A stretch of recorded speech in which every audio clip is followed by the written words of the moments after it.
Welcome back to Naturally Spiritual, where we correlate the spiritual with the natural. I'm Cheryl. And I'm Sherry, and we're here tonight just to talk about knowing who you are and how you have to sometimes disprove people. Right. Because, a lot of times we admittedly will allow what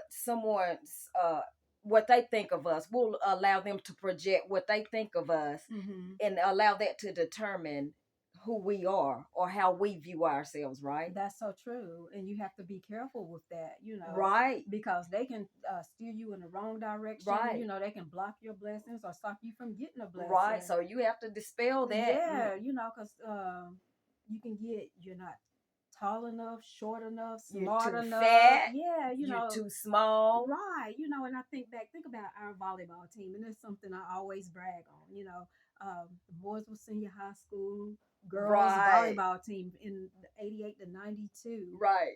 We were undefeated. We were the shortest volleyball team. Right. But we won with Coach Nancy Right. Gibbs. Hey, Okay. she put us out there, and with Okay. her, and with her tutelage, we was able to conquer what no other girls volleyball Right. team was. Again, what was our tallest girl? She wasn't even a 6 footer, in Right. any Any of of us, those right? years, right?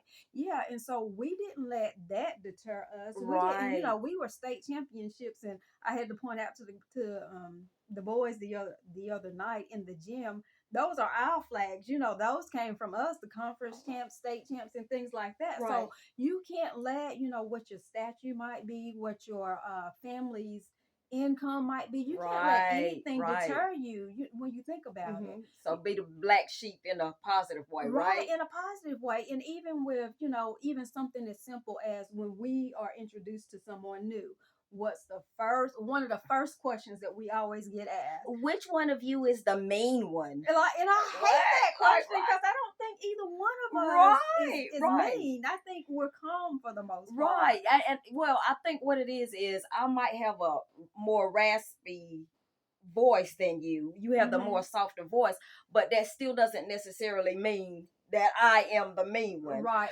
Well, I think it's your teacher's voice. So you Yes. project further and louder than And I and, do. and I think I'm a little more outspoken. Yeah, yeah, true. Because sometimes I'll let things that wouldn't bother me, I'm just like, oh, it is what it is, let it go. And you're like, oh, no, whatever. And I'm like, If I feel that I'm right. right. Yeah, because think about when we were at the football game and we were putting up the tent, and you had asked so many people who were already there if it If was it would be a okay. problem, right? Yeah. Look, and not only if it's a problem, I'm willing to share. You know what? It's hot out here. You come get under it, Yep, right? yep. And that girl was like, you didn't even ask. And Then blah, blah, came blah. one, right? Oh, good gracious. I'm like, my sister is about to go to jail because you went off, and it was so hilarious because I'm like, But what I mean, I still wasn't mean. I might have been loud and I might not have let it go, but I wasn't mean, right? Right. That's so true. But yeah, so I think a lot of the situations, no, I can't say that it was mean. It was you standing up for what you know Standing was my right. ground, So right? again, just disproving people because I guess she Right, thought you were gonna punk down or whatever, and you didn't. right. And that reminds me of 1 Samuel 17:33, and we're talking about David and Goliath. All right, And little David. Saul said to David, "Thou art not able to go against this Philistine to fight with him Because he knew he was a giant, right? Right, he was a giant, and for thou art but a youth. You're a kid. This is a A grown grown man man, that right? you're going against, and he a man of war from his youth. So that lets you know that Goliath had been on the battlefield for a long time. So Right. he brought along with him experience. Look, He brought along with him the know-how. and he brought along the record, right, to Right, show that he's won, right, right? over and over and over again. But David is like, "Who are you to tell me?" Because I know who I am. I know, and that's another point. In the natural, you have to know who you are. Right, right. And then the Bible also says, through Christ, Mm-hmm. I can do All all things, things who right? strengthens me. So in the spirit realm, you have to touch Right. into Because that. they're all intertwined, All right? intertwined, right? And I'll even take it with David.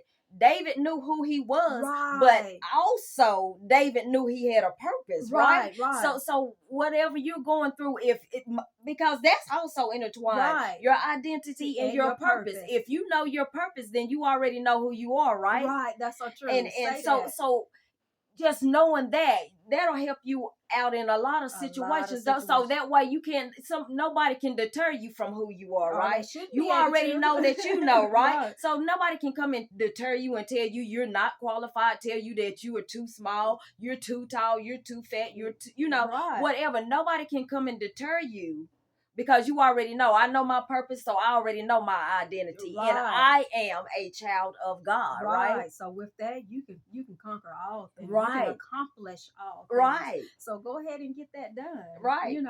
And so we're gonna end it there tonight, gang, and we're just gonna ask you to go ahead and like us, share us, talk to us, leave us some comments, and even give us some situations that you might have been presented with that where you had to disprove whomever, and go ahead and hit that subscribe button for us. Right. And happy Wednesday. Good night.